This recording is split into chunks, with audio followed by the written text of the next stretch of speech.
Bonjour mes chers Sagittaires, je vous remercie de me retrouver pour ce taroscope du mois de juillet 2017 sur lequel on va se pencher sans plus tarder. Alors la première des cartes que nous avons dans les aspects positifs, c'est le cavalier de denier. Alors le cavalier de denier, en fait techniquement vous l'aviez déjà le mois dernier puisque vous aviez la carte Slowing Down qui se trouvait en guise de synthèse par le biais du tarot Shozen et en fait il s'agit du cavalier de denier.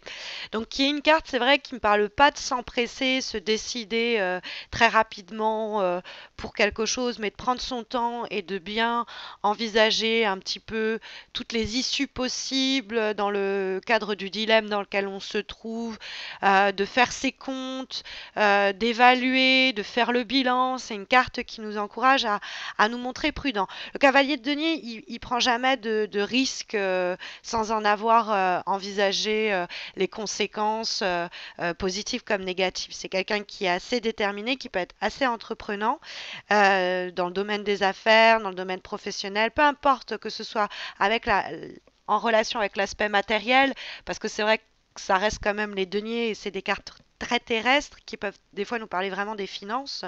Mais dans ce cas-là, en le cavalier de coupe est porteur de bonnes nouvelles. Il faut savoir que sur le plan financier, si on attend des nouvelles, bon, on pourrait se faire un peu de mouron. Avec la carte de la lune dans les obstacles, c'est pas impossible qu'il y ait une partie du mois où vous soyez inquiet, inquiète au sujet de cette nouvelle que vous espérez, que vous attendez, et qui va vous permettre de vous libérer. 8 de coupe, on s'en va, comme ça on quitte une situation dans laquelle on était depuis longtemps, pour se diriger, pour vous diriger vers un renouveau. Donc, vous attendez peut-être impatiemment cette nouvelle qui va vous sortir du brouillard dans lequel vous êtes et va vous permettre de trancher des liens, c'est-à-dire de mettre à mort des situations qui jusqu'à présent vous enquiquinaient ou vous prenaient beaucoup d'énergie. Mais le cavalier de denier, c'est parce que eh bien, vous avez fourni les efforts qui allaient dans ce sens. C'est une carte de méthode, c'est une carte de rigueur. On se montre responsable, c'est-à-dire il n'y a rien qui va, c'est pas un baguette un coup de baguette magique qui va changer les choses, mais vraiment votre façon de travailler, par exemple, dans des cadres ou des systèmes préexistants, dans le fait par exemple, sur le plan émotionnel, on travaille pour que cette relation professionnelle, ça se passe bien avec cette personne, que cette collaboration, elle se passe bien. On travaille à ce que l'amour se développe dans le cadre de cette amitié ou dans le cadre de cette relation amoureuse. C'est l'idée qu'on sait qu'il y a des responsabilités même dans le domaine relationnel. Donc il y a un travail que l'on doit fournir d'un côté ou d'un autre et qui va nous amener jusqu'à la résolution de cette problématique qui est la vôtre, parce que j'ai l'impression que quelque chose vous ennuie. On a la carte de la lune dans les obstacles et c'est souvent quelque chose qui nous prend la tête, on y réfléchit, on, on est là, on ressasse, quelquefois ça nous empêche de trouver le sommeil parce qu'on n'y voit pas clair. Alors la carte de la lune, ça peut être de façon plus concrète, c'est une carte qui nous parle de la famille, qui nous parle aussi de l'habitat. C'est l'habitat sous toutes ses formes, hein. On a les deux immeubles là. Donc c'est le logement. Ça peut être aussi le domaine artistique, le côté créatif, qui pourrait poser problème au cours du mois de juillet. Donc peut-être que c'est la panne, vous êtes moins inspiré pour faire en sorte de promouvoir cette idée ou ce projet, mais ça va être passager dans ce cas-là. La carte de la lune, ça peut être vraiment des soucis qui vous occupent au quotidien et qui concernent vos relations, votre relation familiale, votre situation en tant que propriétaire ou locataire. Ça peut être tout simplement des choses comme ça. Mais la Lune, on voit que pendant un moment, il va avoir peut-être un petit peu comment dire, de situations tendues. Sur le plan du boulot, ça peut être déçu, ça peut être on a envie de changer, mais on se donne pas les moyens, ça reste à l'état de rêve. Ça peut être sur le plan amoureux, on a envie de faire confiance, mais on a peur de se tromper, de souffrir, et du coup on est prudent. Euh, mais la carte de la Lune nous dit que c'est un nuage noir, entre guillemets, c'est une période au cours de laquelle on pourrait se mentir à soi-même, avoir l'impression qu'on nous ment, mais une période un peu procrastination ou de prostration, on est prostré parce que voilà, à cause de ces soucis-là, mais ça va être que passager, faut pas laisser cette énergie-là venir nous saper le moral, parce que il y a l'huile de coupe. Là, on est sur un plan quand même émotionnel et psychologique, et les coupes nous parlent aussi de ce plan émotionnel et psychologique. Et l'huile de coupe, c'est une carte, vous voyez, il y a toutes les coupes qui se sont accumulées. Et puis il s'en va. Alors il en manque une. Ça peut être soit le fait qu'il en manque une parce que le personnage qui s'en va, il l'a prise avec lui. C'est-à-dire que c'est un petit peu comme l'idée de prendre quelque chose qui fait partie de nous, quoi. On a par exemple longtemps travaillé sur ce projet et à la fin, ce projet, c'était une partie de nous-mêmes et que bah, il est venu à... C'est terminé, c'est fini et donc il va falloir le laisser derrière soi et en même temps bien qu'il va falloir laisser ça derrière, il y a simultanément le fait que on laisse ça derrière, mais on emporte un peu de cette expérience, de cette situation, de cette relation avec soi. Ça a participé à faire de nous qui nous sommes aujourd'hui, à trouver notre équilibre. Mais c'est une situation qui, si à une époque ça vous apportait un épanouissement, aujourd'hui elle est plus pour vous. Elle vous convient plus. Et vous le ressentez, pourrait peut-être avoir un peu de peur, un peu d'angoisse, d'anxiété de laisser partir ça, mais vous ressentez que vos tripes là, votre intuition vous dit que c'est mieux ainsi, qu'il faut aller de l'avant, qu'il faut partir. Donc il faut s'écouter avec le 8 de coupe.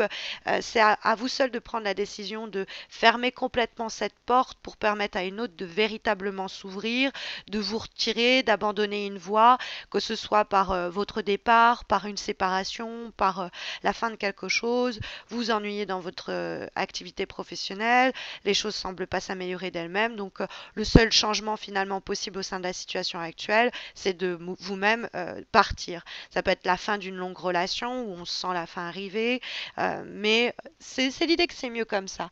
Et l'as d'épée qui répond et converse avec le 8 de coupe nous donne un peu la même idée, puisque l'as d'épée, c'est cette capacité à trancher dans le vif. Ça peut être sur un plan vraiment psychologique, on est prêt, ça y est, on est prête ou prêt à sauter dans le vide.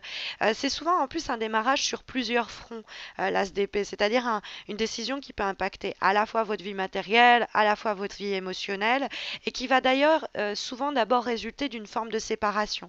Et c'est ce qui va être peut-être à l'origine d'une certaine forme d'angoisse ou d'anxiété, parce que c'est nouveau, qu'il faut sauter dans le vide, mais le tirage nous pousse à sauter dans le vide. Elle nous dit, cette carte, qu'il ne faut pas hésiter à prendre des initiatives, à trancher, en vue de clarifier, hein, de mettre un peu la lumière sur une situation qui était pas assez équilibrée ou pas assez saine ou pas assez épanouissante, et clarifier les choses sur un plan très concret, que ce soit même mental et que ça finira par déboucher sur du matériel, ou que ce soit dès le mois de juillet sur un plan matériel.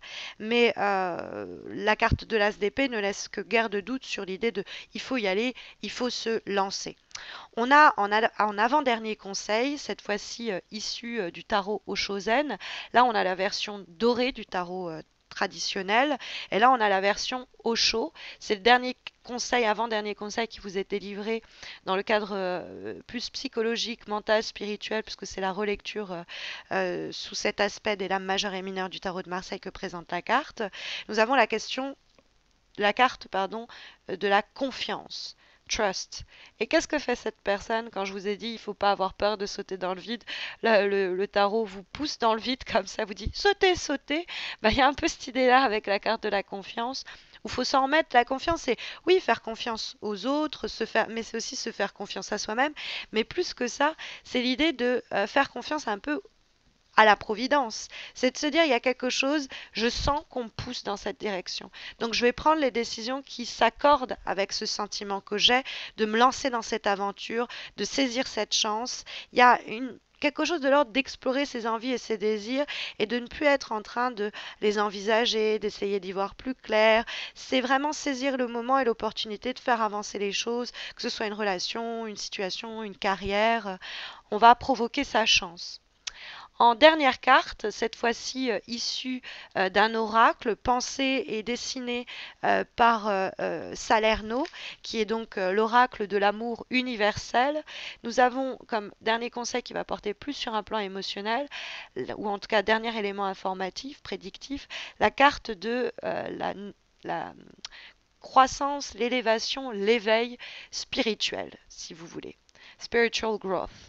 Et c'est une très belle carte qui nous dit quand elle apparaît dans un jeu, dans un tirage, que vous êtes en train d'émerger d'une période où il y a beaucoup d'énergies qui sont en train de se renouveler. Vous voyez, il y a cette rose qui bourgeonne, c'est le printemps.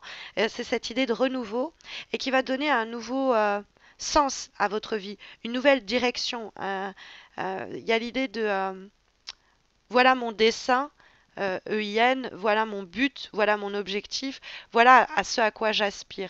Et cette énergie-là que va permettre l'As d'épée et qu'encourage la carte de la confiance dans le cadre du tarot Josen, qui va permettre à cet éveil, cette croissance, cette élévation spirituelle que signale la carte de l'oracle de Salerno. J'espère que ça saura vous aiguiller, mes chers Sagittaires, mais sachez que si vous avez besoin de quelque chose de plus spécifique au cours de ce mois de juillet, une guidance plus personnalisée, j'organise un concours chaque mois. Ça se passe sur Facebook et ça vous permet de remporter un tirage un peu comme celui-ci, gratuit, mais qui portera sur la problématique qui vous occupe actuellement. Donc n'hésitez pas à me rejoindre, vous avez le lien de ma page Facebook sous cette vidéo. Vous verrez, le concours est très simple. Et puis, n'hésitez pas non plus à vous abonner à ma chaîne YouTube si ce n'est pas encore fait. Je vous retrouve à la fin du mois de juillet, que je vous souhaite à tous et à toutes très bon. Pour les horoscopes donc du mois d'août. D'ici là, prenez soin de vous.